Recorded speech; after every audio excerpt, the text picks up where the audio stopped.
बांके बिहारी के अनन्य भक्त, जिनकी एक बेटी थी जो शादी के लायक हो गई थी, लेकिन जितने भी रिश्ते आते वो वापस चले जाते थे। फिर इन्होंने बांके बिहारी को यह बात सौंप दी। फिर बांके बिहारी ने जो दिव्य चमत्कार किया, यह चमत्कार आप भी सुनिए। जय श्री कृष्णा दोस्तों, राधे राधे। आपका मेरे YouTube चैनल पर स्वागत है। आशा करती हूँ लड्डू गोपाल की कृपा से सब खुश और मंगल ही होंगे। एक बार एक बांके बिहारी के भक्त थे जो मथुरा में रहते थे, जिनका पूरा जीवन बांके बिहारी की सेवा में ही गुजर जाता है। जो बांके बिहारी के अनन्य भक्त थे, उनकी एक बेटी थी। धीरे धीरे ऐसे ही समय गुजरता रहता है और बेटी शादी के लायक हो जाती है।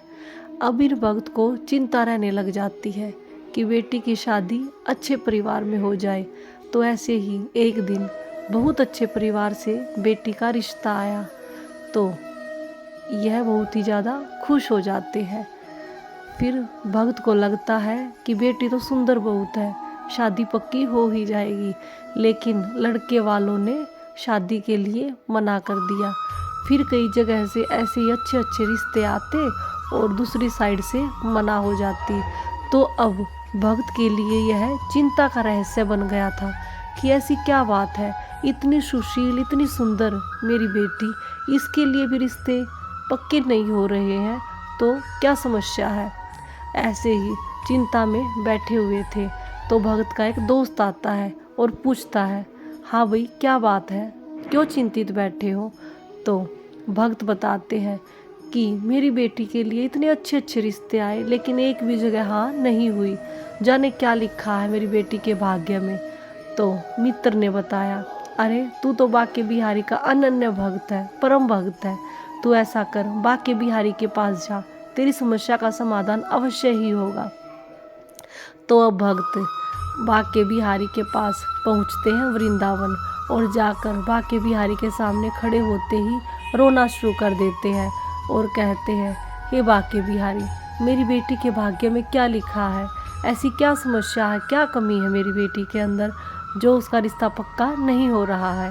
तो इन भक्त की सारी बातें गोस्वामी जी सुन रहे थे और आकर भक्त को कहते हैं कि क्या बात है, आप क्यों रो रहे हो। तो भक्त ने बताया, मेरी बेटी जिनका कहीं भी रिश्ता नहीं हो रहा है और बहुत ही सुंदर और सुशील लड़की है।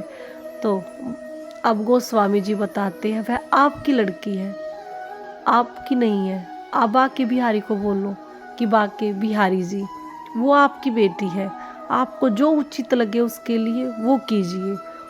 तो अब भक्त की बात समझ आ चुकी थी और ऐसे ही बिहारी जी को अपनी बेटी को सौंप देते हैं कि बिहारी जी, सुशीला आपकी बेटी है, वो मेरी बेटी नहीं है, जो उसके लिए उचित है आप वो कीजिए, लेकिन जो उसके लिए उचित है वो थोड़ा जल्दी कीजिए, क्योंकि बेटी की उम्र निकली जा रही है। ऐसे बिहारी जी को बात सौंप कर चले जाते हैं और कुछ ही दिनों के बाद बहुत ही अच्छे परिवार से बेटी के लिए रिश्ता आता है, पक्का हो जाता है और शादी भी हो जाती है। तो दोस्तों, जैसा कि आपने सुना, भक्त ने अपनी बेटी को बांके बिहारी जी को सौंप दिया तो सब अच्छा हुआ। तो ऐसे ही जब भी हम अपनी नैया बांके बिहारी जी को सौंप देते हैं तो बांके बिहारी जी हमारी नैया को कभी डूबने नहीं देते, वह नैया को पार अवश्य ही लगाते हैं। आज के लिए बस इतना ही, तो मिलते हैं अगले वीडियो में। बोलिए श्री कुंज बिहारी श्री हरिदास, राधे राधे।